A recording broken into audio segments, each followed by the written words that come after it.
شوہر اور سالی کے غیر ضروری تعلقات۔ میری بڑی بہن کے شوہر بیرون ملک میں ہیں، تقریباً 3-4 سال ہو گئے ہیں، ان کا کوئی بھی کام ہوتا ہے تو میرے شوہر سے کرواتی ہے، یعنی میری بڑی بہن کے شوہر، یعنی ان کی بہن ان کے شوہر سے جو بھی کام ہو گھر داری کا وہ کرواتی ہے۔ کبھی خود بھی ان کے ساتھ چلی جاتی ہیں، پہلے میں نے کچھ نہیں کہا لیکن بعد میں مجھے کھٹکا ہوا تو میں نے اس سے منع کر دیا، لیکن اس کے باوجود یہ سلسلہ جاری رہا۔ کئی دفعہ میری شوہر سے لڑائی بھی ہوئی اس بارے میں، مگر وہ بولتے ہیں کہ ہمارا دل صاف ہے۔ اب میں بہت پریشان ہو گئی ہوں، مجھے کیا کرنا چاہیے؟ آپ نے غلطی کی ہے، کتنا بھی دل صاف ہو، سالی نامحرم ہے، بھابھی نامحرم ہے، ان کے ساتھ بے تکلف ہونا، ہا ہا ہو ہی گپیں لگانا، ان کے ساتھ شاپنگ کے لیے بازار میں جانا حرام ہے، ناجائز ہے، اسلام نے پابندی لگائی ہے۔ اس بحث میں اسلام آپ کو پڑھنے کی اجازت ہی نہیں دیتا کہ آپ کی نیت کیا ہے۔ یہ غیر مسلموں کے مسائل ہیں، وہ لوگ کیا کرتے ہیں، ایکچولی ہمارا دل صاف ہے اور ایکچولی کچھ نہیں ہوتا، یہ تو بھابھی تو بہن کی طرح ہوتی ہے اور سالی تو آدھی گھر والی ہوتی ہے وغیرہ وغیرہ۔ تو ان کا کلچر دیکھیں آپ کیا ہو چکا ہے، برباد ہو چکا ہے، گھروں میں کتنی بدکاریاں ہو رہی ہیں۔ تو اللہ تعالیٰ نے جب قرآن میں پابندی لگا دی کہ تمہاری بیوی ہے، اس کی بہن سے، وہ بہن تم سے پردہ فرض ہے، تو آپ کیوں اس سے فری ہو رہے ہیں؟ تو جب آپ کے شوہر آپ کے سالی جو ہے نا اس سے بے تکلف ہو رہے تھے، آپ کو ان کو ڈرانا چاہیے تھا اللہ کے عذاب سے۔ مرد یہ گڑبڑ کر رہے ہوتے ہیں کہ ہمارا دل صاف ہے، آپ بولیں بھائی آپ کا دل صاف ہے یا نہیں ہے؟ آپ کوئی فرشتے نہیں ہیں، آپ کی شادی مجھ سے ہوئی ہے، میری بہن سے نہیں ہوئی، اور اپنی بہن کو بھی سیدھا کر دیں کہ تم کیوں اس سے فری ہو، کہ میرے شوہر سے تم کیوں فری ہو رہی ہو۔ تو یہ بحث ہی غلط ہے کہ دل صاف ہے یا خراب ہے، اسلام نے بیسک پر ہی پابندی لگا دی ہے۔ تو بھابھی پر بھی لازم ہے کہ وہ دیور سے پردہ کرے۔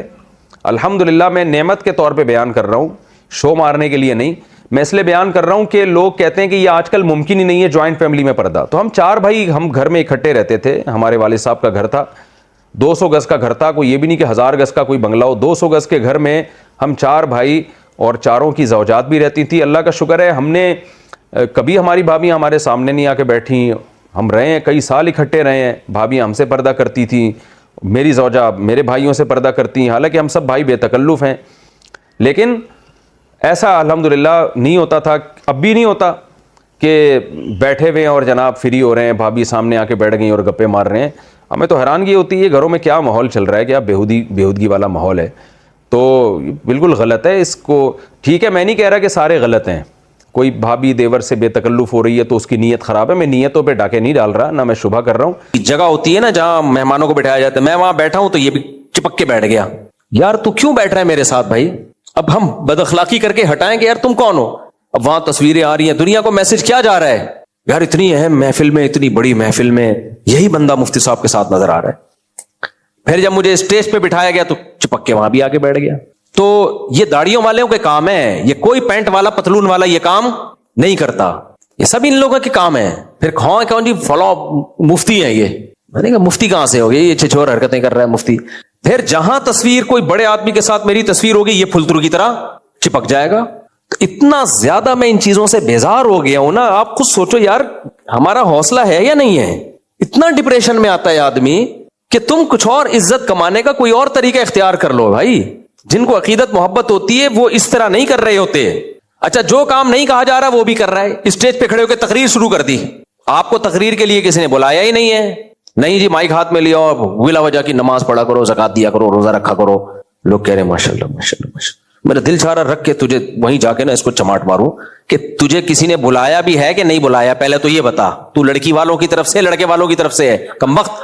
ایک آدمی پکڑا گیا نا تو اس سے کسی نے پوچھا لڑکی والوں کی طرف سے، لڑکے والوں، کہہ رہے لڑکے والوں کے، کہہ رہے کمبخت یہ عقیقے کی تقریب ہے، یہ یہاں تو نہ لڑکی والے ہیں نا، نکل یہاں سے۔ اور مفتی بھی بنے ہوئے ہیں، یہ نام کے ساتھ مفتی لگا ہوا ہے، یہ مذہبی باہر تو بہت ہی ہے، کینیڈا امریکہ میں تو منجن ہی منجن چل رہا ہے بھائی، اللہ ماشاءاللہ اچھے لوگ بھی ہیں لیکن تباہ کے منجن چل رہا ہے۔ اتنا بیزار ہو گیا ہوں میں، اتنا بیزار ہو گیا ہوں کہ کیا ہو رہا ہے بھائی، یہ دین اللہ کے لیے کام کون کرے گا دنیا میں؟ اللہ کے لیے کون کرے گا کام؟ تو میرے بھائی آپ لوگ ایک زندگی کا اصول بنا لو، استغنا کے ساتھ جینا سیکھو۔ وہ عزت جو بھیک مانگ کے ملے وہ عزت نہیں ہوتی، وہ پیسہ جو جیبوں پہ نظر رکھ کے ملے، کیونکہ یہ لوگ جب یہ تصویروں کے ذریعے نا پھر جو سیٹھ لوگ ہوتے ہیں اچھا جو سیٹ مجھے بلا رہا ہے میں تو بلایا, ملے اور ہم واپس آ گئے, ہمارے پاس اس بیچارے کا نمبر بھی نہیں ہوتا, دوبارہ یاد بھی نہیں آتا کہ یہ وہی ہے, مل رہے ہوتے ہیں, میں وہ ہوں, وہ نہیں جو اتنی بلڈنگ ہے جس کی, میں نے کہا ماشاءاللہ تشریف لائیں, مجھے یاد نہیں ہوتا کون ہے. اور پھلترو کو جو چپکے ہوئے ہوتے ہیں وہ ریلیشن بنا لیتے ہیں, وہ اتنے ریلیشن بنا لیتے ہیں کہ دبا کے نوٹ چھاپ رہے ہوتے ہیں اس سے لے کے کہ ہمارا یہ ادارہ ہے, کچھ بھی نہیں ہوتا.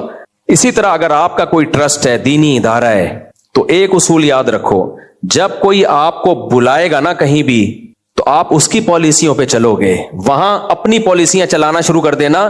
یہ اخلاقی ہے یا غیر اخلاقی؟ غیر اخلاقی حرکت ہے. ہم بھی جامعۃ الرشید کے لیے چندہ مانگنے جاتے ہیں, لیکن ہوتا کیا ہے, ہم انتظام کرتے ہیں, لوکیشن دیکھتے ہیں, ٹکٹ کرتے ہیں, اپنے پیسے خرچ کرتے ہیں سب مل جل کے, پھر ایک پروگرام رکھتے ہیں, جو جامعۃ الرشید کی ایفرٹس ہیں وہ بتاتے ہیں پبلک کو, لوگوں کو انویٹیشن لیٹر بھیج دیتے ہیں, بھائی یہ پروگرام ہے, بتا دیتے ہیں چندے کا ایونٹ ہے یہ. ایسا نہ ہو لوگ آئیں کہ وہاں جا کے ہم نے کچھ اور منجن شروع کر دیا. پھر اس میں ہم ایک وہ پریزنٹیشن پیش کرتے ہیں, جامعۃ الرشید کی بات کر رہا ہوں, یہ کام ہے, یہ ایکسپینسز ہیں جو اس میں تعاون کرنا چاہیں, یہ ایک مہذب طریقہ ہے, جس نے تعاون کرنا ہوگا کرے گا, نہیں کرنا ہوگا نہیں کرے گا. لیکن یہ ہو نہیں رہا دینداروں میں. دینداروں میں یہ ہوتا ہے کہ جب بھی کوئی سیٹھ دیکھتا ہے نا, کوئی مولوی آ رہا ہے میری طرف, اس کو لگتا ہے آگے ٹکر مارے گا یہ مجھے, جیسے بیل آ رہا ہوتا ہے نا, آپ کو ڈر ہو جاتا ہے, اللہ خیر کرے, کانپنا شروع ہو جاتے ہیں لوگ, یار اب یہ پیسے مانگے گا, اور ایسا لچڑپنا دکھائے گا. نہیں دیکھیں, سب مولوی نہیں بھائی, میں بار بار کہتا ہوں, سب نہیں ایسے ہوتے ہیں, ڈر جاتے ہیں لوگ. کسی مولوی کو اگر کوئی شخص اپنی آمدن بتاتے ہوئے ڈر رہا ہے نا, یہ فالٹ اس مولانا کا ہے. مطلب وہ ڈر رہا ہے کہ میں نے اس کو پیسے بتا دیے تو اللہ خیر کرے, پھر یہ مانگتا رہے گا مجھ سے. تو عزت سب سے پہلے ہے میرے بھائی. ہمارے اکابر کو دیکھو, مولانا تھانوی رحمۃ اللہ علیہ, ان لوگوں نے ان چیزوں میں بہت کچھ لکھا ہے کہ عزت کے ساتھ جتنا اللہ دین کا کام لے لے, نہیں تو بند کرو اس سیٹ اپ کو, کوئی نہیں ہے, اللہ تم سے نہیں پوچھے گا, آپ کہہ دینا میں نے کام شروع کیا تھا, لوگوں نے نہیں کروایا کام.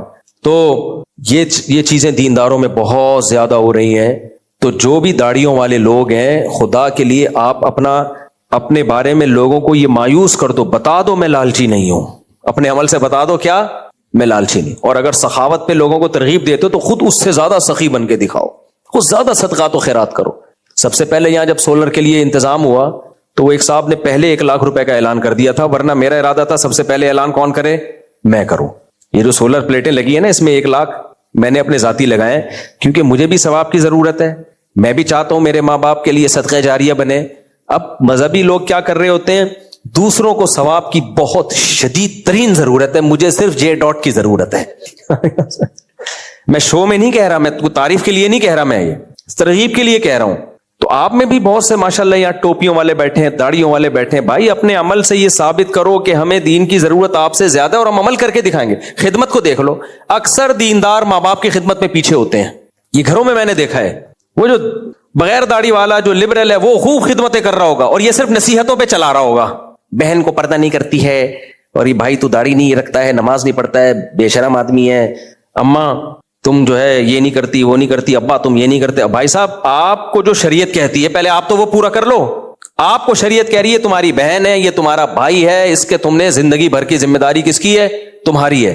یہ تمہارا باپ ہے, یہ تمہاری ماں ہے, ان کو نہیں کام کرنے دینا, ان کے کام سارے تم نے کرنے ہیں. وہ دیکھیں گے کہ بھائی یہ صرف دوسروں کے لیے نصیحت نہیں ہے, یہ باقاعدہ اپنے اوپر پہلے اپلائی کر رہا ہے. جتنے پیغمبر ہیں نا ان سب نے کیا دعوتیں دی ہیں, ما اريد ان اخالفکم الى ما انہاکم عنہ, دیکھو میں تمہیں جن باتوں کی نصیحت کر رہا ہوں میں کبھی اس کی مخالفت نہیں کروں گا. آپ ماں باپ کی بڑھ چڑھ کے زیادہ خدمت کرو. ہمارے ایک دوست تھے, مسالہ چڑھ گیا, ماشاءاللہ دیندار بن گئے. اب گھر میں جا کے کبھی ابا کو سمجھا رہے ہیں, کبھی اماں کو سمجھا رہے ہیں, کبھی کسی کو سمجھا رہے ہیں, کبھی کسی کو سمجھا رہے ہیں. تو وہ رزلٹ کیا نکلا, انہوں نے کہا یار ایک بچہ دیندار ہے, وہ گھر میں ٹینشن بنا ہوا ہے, باقی سارے آرام سے عزت دیتے ہیں, محبت دیتے ہیں, یہ نصیحت کے علاوہ اس کا کوئی پروگرام ہے ہی نہیں. بھائی آپ حکومت وہاں نافذ کرو جہاں سربراہ آپ ہو. اپنا جب گھر ہوگا, اپنی بیوی اپنے بچے ہوں گے, وہاں آپ جیسے چاہو حکومت نافذ کرو. اپنے ماں باپ کے سامنے تو آپ بھائی چھوٹے بن کے رہو, کیوں زبان چلاتے ہو ان کے سامنے, وہ نصیحتیں کیوں کرتے؟ کیونکہ دیندار آدمی کو حق اور باطل کا پتہ چل جاتا ہے نا, تو چپ رہنا اس کے لیے بہت مشکل ہوتا ہے. اس کو پتہ چل جاتا ہے صحیح کیا ہے غلط کیا ہے, تو یہ اپنے پروگرام صحیح اور غلط کے پیش کرتا رہتا ہے, یہ صحیح ہے یہ غلط ہے. تو وہ ڈر جاتے ہیں کہ یار یہ جو ہے کیا نام ہے. تو اب آپ کے رشتہ داروں میں کوئی ٹک ٹاکر ہے, کوئی خاتون بے پردہ ہے, آپ چپ کر کے بیٹھے رہو, آپ سے پوچھ کے وہ بے پردہ نہیں بنی, جا کے فتوے لگاتے رہیں گے یہ کہاں جائے گی, جہنم میں جائے گی. وہ لوگ ڈرتے ہیں کہ بھائی ان کے سر پہ سینگ ہوتے ہیں, کبھی بھی آ کے ٹکر ماریں گے. تو اس کا طریقہ یہی ہے کہ آپ اچھا سلوک کرو, آپ محبت سے پیش آؤ, آپ کے اخلاق محبت سے متاثر ہو کے آ گئے ٹھیک ہے, نہیں آئے تو آپ کوئی تھانے کے SHO نہیں ہو. تو لالچ کو اپنے اندر سے ختم کرو. دوسرے کی طرف سے دین کے لیے بھی جب کچھ پیسے مانگتے ہو نا کسی سے, تو استغنا کے ساتھ کہ بھئی آپ کی ضرورت ہے, یہ ہماری ضرورت نہیں ہے. تو یہ ہمارے دینی حلقوں میں یہ چیز ختم ہوتی جا رہی ہے, لوگوں میں بہت امیج خراب ہوتا جا رہا ہے. لوگ کہتے ہیں یار یہ لالچی ہوتے ہیں. میرے ساتھ کیا ہوا ہے کینیڈا میں, ہر بیان پہ پیسے لگے ہوئے تھے, ٹکٹ بٹ رہے تھے, تقریریں کر کے تھک گیا. بھائی میرے فری میں بیان ہے, بھائی میرے فری میں بیان ہے, بھائی میرے فری میں بیان ہے. تو یہ بہت خطرناک چیز ہے. پیسے آتے ہیں, کتنے اسکالر کروڑ پتی بن چکے ہیں, بنے حلال پیسوں سے بنے, ہمیں ان پہ اعتراض نہیں ہے, لیکن استغنا کے ساتھ. اور استغنا جب تک پیدا نہیں ہوتا جب تک آپ دنیا کو مسافر خانہ نہ سمجھو. السلام علیکم. اچھا, یہ سوال جواب سے پہلے آج کے بیان جو میں نے کیا نا, اس کو 5 منٹ میں تھوڑا سا اس کا جو خلاصہ ہے, جو مقصد تھا میرا بتانے کا, وہ میں آپ کے سامنے پیش کر دوں. دیکھو, اللہ تعالیٰ کو نا استغنا بہت پسند ہے. خودداری کا لفظ آپ نے سنا ہوگا نا, خوددار لوگ اپنی ضرورت دوسروں کو نہیں بتاتے, جو اللہ نے دیا اسی پہ اعتماد کرتے ہیں, اسی پہ گزارا چلاتے ہیں. خودداری اللہ کو بہت پسند ہے. تھوڑا ہو اس پہ انسان گزارا کر لے. اور یہ خودداری جب تک نہیں آتی جب تک کہ کم پہ گزارا کرنے کی عادت نہ پڑے, کم پہ گزارا کرنے کی عادت نہ پڑے. تو جتنا اللہ نے دیا ہے نا اس کو بہت سمجھو. کبھی بھی یہ نہ کہو اللہ نے کم دیا ہے, ہمیشہ یہ سمجھو جتنا دیا ہے میری ضرورت اتنی نہیں تھی. جیسے میں نے بتایا نا ابھی, وہ تو خیر مذاق تھا کہ میری ضرورت تو ایک J ڈاٹ بھی نہیں تھی, اللہ نے کتنے J ڈاٹ دے دیے, ڈبل J ڈبل ڈاٹ دے دیے. تو یہ تو خیر ایک مذاق کر رہا ہوں میں. ہر شخص کو اللہ نے اس کی ضرورتوں سے کئی گنا زیادہ دیا ہے. ہم ہمیشہ اپنے آپ کو کمپیئر کر رہے ہوتے ہیں دوسروں سے, تو پھر ہم دائیں بائیں سے گھسیٹنے کی کوشش کرتے ہیں, وہاں سے بھی آ جائے, وہاں سے بھی آ جائے, وہاں سے بھی آ جائے. تو وائٹ کالر پتہ ہے نا کسے کہتے ہیں, وائٹ کالر. بھائی کوئی آپ کے دامن پہ داغ نہیں ہونا چاہیے, بھیک کا, لالچ کا. کہیں ایسا نہ ہو کہ آپ گزر رہے ہو, لوگ انگلیاں اٹھا رہے ہو کہ یار یہ بندہ لالچی ہے, یار یہ بندہ جو ہے پیسے لے کے کھا جاتا ہے. آج ایک صاحب آئے کہ میرے اوپر اتنا قرضہ چڑھ چکا ہے, کوئی مدد کریں. میں نے کہا بھائی قرضہ کیوں چڑھایا آپ نے اپنے اوپر اتنا؟ بڑے آرام سے کہہ دیتے ہیں ہم پہ اتنا قرضہ چڑھ گیا. چڑھایا کیوں آپ نے, کیا ہو گیا تھا؟ کہہ رہے ہیں اصل میں وہ پتہ نہیں کیا تھا, فلانا تھا, ڈمکانا تھا. تو کیوں تھا بھائی, آپ نے کیوں لوگوں سے پیسے لیے؟ بھوک سے مر رہے ہو تو ایک سمجھ میں آتا ہے. کوئی خدا نخواستہ کوئی کینسر ہو گیا تو گورنمنٹ میں علاج کراؤ, گورنمنٹ کے کینسر ہاسپٹل میں علاج فری ہوتے ہیں. تو پھر بھی اگر کوئی مسئلہ ہو تو پھر سمجھ میں آتا ہے کہ یار جو ہے کہ بھائی جینین مسئلہ ہے. ورنہ نارملی لوگوں کے مسئلے نہیں ہوتے ہیں, انہوں نے بنائے ہوئے ہوتے ہیں مسئلے. 2 ٹائم کی روٹی مل رہی ہے. اور یہ جو ڈاکٹر لوگ بتاتے ہیں نا پھل کھانا ضروری ہے, اور وہ یہ جو بادام پستے کھانا ضروری ہے, اور دیسی گھی کھانا ضروری ہے, یہ سب مالداروں کے چوچلے ہیں. کھانا اچھی بات ہے, کھائیں, لیکن پیسہ ہو نہیں ہے تو کچھ بھی ضروری نہیں ہے, کچھ بھی ضروری نہیں ہے. بہت اچھا ہے, میں تو جو کہتا ہوں نا اچھا کھاؤ, اس لیے کہتا ہوں کہ پیسہ ہے پھر بھی نہیں کھا رہے ہوتے, یہ پھر ناشکری ہے. لیکن پیسہ نہیں ہے تو کچھ بھی نہیں کھاؤ. سوکھی روٹی بھی کعبے میں ڈبو کے کھاؤ گے, اتنے پاورفل ہوگے. میڈیکل سائنس آخر نہیں ہے, خوب سمجھ لو. بہت ساری چیزیں قدرت ایسی چلا رہی ہوتی ہے, آدمی کی عقل حیران ہوتی ہے. اب ڈاکٹر سارے متفق ہیں میٹھا کم کھاؤ, لیکن ہم نے دیکھے ہیں 100 سال والے بھی میٹھے کھا کے. حالانکہ تحقیق تو ڈاکٹر ہی کی صحیح ہے, لیکن اللہ اپنی قدرت دکھا رہا ہوتا ہے. بھائی اتنے لوگ ہیں وہ کھاتے ہی مٹھائی ہیں, 100 سال جیتے ہیں, کچھ بھی نہیں ہوتا ان کو. تو جب اللہ نے پیسہ نہیں دیا تو پھر یہ نہ دیکھو یار میرے لیے تو یہ بھی ضروری ہے, میرے لیے تو یہ بھی ضروری ہے. نہ آپ کے لیے صرف وہ ضروری ہے جس کی آپ کی جیب آپ کو اجازت دیتی ہے. جس کی آپ کی جیب آپ کو اجازت نہیں دیتی وہ آپ کے لیے ضروری ہے ہی نہیں. میں نے اپنے بارے میں وصیت کی ہوئی ہے کہ خدا نخواستہ کوئی حادثہ ہو جائے, اللہ نہ کرے, تو میں نے وصیت کی ہوئی ہے جو آغا خان مجھے لے کے جائے گا تو خرچہ خود اٹھائے گا پھر وہ سارا علاج کا. مجھے گورنمنٹ کے سیدھے سادے جنرل کسی ہاسپٹل میں لے جانا. میں اپنے ٹیسٹ جب بھی کوئی ڈاکٹر لکھ کے دیتا ہے نا ٹیسٹ, وہ میں آغا خان لیب سے ہی کراتا ہوں, کیونکہ میری جیب اجازت دے رہی ہوتی ہے. آغا خان لیب سے کراتا ہوں. جیسے کچھ ٹیسٹ ہوتے ہیں 40 سال کے بعد ڈاکٹر کہتے ہیں ہر شخص کو سال میں 1 دفعہ کرا لینے چاہیے. جیسے لپڈ پروفائل کا ٹیسٹ ہے, آپ کے کولیسٹرول ہسٹری سامنے آ جاتی ہے. شوگر کا ٹیسٹ ہے, پتہ چل جاتا ہے شوگر کی طرف جا رہے ہیں کہ نہیں جا رہے. یہ 2-4 ٹیسٹ ایسے ہیں کہ ان پہ اتنا خرچہ نہیں ہوتا, لیکن شروع میں ہی پتہ چل جاتا ہے کہ آپ بیماری کی طرف جا رہے ہیں یا نہیں جا رہے. تو لیکن پھر بھی سال میں 1 دفعہ کیا کرنا چاہیے, کرا لینا چاہیے. اور خاندانی رپورٹ سے وہ بھی نہیں ہونا چاہیے خوش فہمی میں. بہت سے رپورٹیں کی بہت سے لوگوں کی خاندانی رپورٹیں ہوتی ہیں, اور بیٹھے بیٹھے مائیکل جیکسن کی جیسی رپورٹ کسی کی ہو ہی نہیں سکتی. رات کو سویا, صبح پولیس سے بھی نہیں اٹھا پھر وہ. لیکن ہم اسباب کے مکلف ہیں, تو میں ٹیسٹ کرا لیتا ہوں. آپ لوگوں کو بھی مشورہ دے رہا ہوں کہ جو 40 سال سے اوپر کے ہو گئے ہیں وہ اپنا شوگر ٹیسٹ کروائیں, اور موٹے موٹے بیسک ٹیسٹ بی پی وغیرہ چیک کرتے رہا کریں, کیونکہ اس وقت بیماریاں شروع ہو جاتی ہیں آج کل. تو اس سے انسان کو پتہ چلتا ہے کہ میں نے کیا پرہیز کرنا ہے. تو میرا کوئی میٹھے سے پرہیز نہیں ہے, لیکن پھر بھی میں میٹھا کم کھاتا ہوں اور وغیرہ وغیرہ. لیکن میں نے وصیت کی ہوئی ہے. اچھا, آغا خان سے اس لیے کہ بھائی جب پیسے ہیں اللہ نے دیے ہیں تو ایسی لیب سے ٹیسٹ کرواؤ جو خاندانی ہو, یقینی 100% پتا ہو کہ بھائی یہ خاندانی رپورٹ ہے. لیکن اتنا میں مالدار نہیں ہوں کہ کوئی بیماری ہو آغا خان میں علاج برداشت کر لوں. وہ بہت زیادہ, پھر تو وہ ٹھک ٹھک ٹھک کیا چل رہے ہوتے ہیں وہاں. تو ایسے جس کے پاس درختوں پہ نوٹ لگے ہوں وہ تو افورڈ کر سکتا ہے. تو پیسہ اللہ نے ہمیں دیا ہے الحمدللہ, سب گھروں کو چلا رہے ہیں. لیکن بھائی اس لیے تھوڑی دیا کہ بیماریوں پہ ہم آغا خان میں جو کروڑ پتی لوگ ہیں وہ علاج کرائیں آغا خان میں. اب ہوتا یہ ہے کہ مشہور شخصیات کے ساتھ کوئی حادثہ ہو گیا, خدا نخواستہ کوئی حملہ ہو گیا, اٹھا کے فوراً آغا خان میں لے کے چلے جاتے ہیں. تو آپ جو بھی مجھے لے کے جائے گا تو میرا یہ کلپ چلا دینا, اس کو پکڑ کے وہاں بٹھانا. اب خرچہ تیرا باپ کرے گا, جتنا بل بنے گا وہ کون دے گا؟ تو تیرا باپ دے گا. بھائی جائیدادیں بک جاتی ہیں, دیوالیہ نکل جاتے ہیں. میں نے اپنی زندگی میں دیکھا ہے علاج اتنا مہنگا ہے, جو اسٹینڈرڈ کے ہاسپٹل ہیں اتنا مہنگا علاج ہے. تو اس لیے میں نے تو وصیت کی ہوئی ہے بھائی, میں بیمار اللہ نہ کرے کوئی ایسا کوئی مسئلہ ہو, گورنمنٹ کے ہاسپٹل میں لے کے گھسیڑ دوں مجھے وہاں جا کے. جب میں ہوش میں آؤں گا, جب میں دیکھوں گا کہ کتنا خرچہ آ رہا ہے, تو پھر میں خود فیصلہ کروں گا کہ مجھے آغا خان لے جاؤ کہ نہیں لے کے جاؤ. سمجھ رہے ہو کہ نہیں سمجھ رہے؟ کیونکہ یہ سب چیزیں لوگوں کے ساتھ ہو رہی ہوتی ہیں. پیسوں کے معاملات میں لوگ کلیئر نہیں ہوتے. تو آپ دوسرے کے مشورے پہ نہیں, آپ دوسروں کو ایسے مشورے نہ دیں کہ جس میں اس کا اتنا پیسہ خرچ ہو جائے. تو مشورہ دینا تو پھر پیسہ بھی خود ہی خرچ کر لو, ٹھیک ہے؟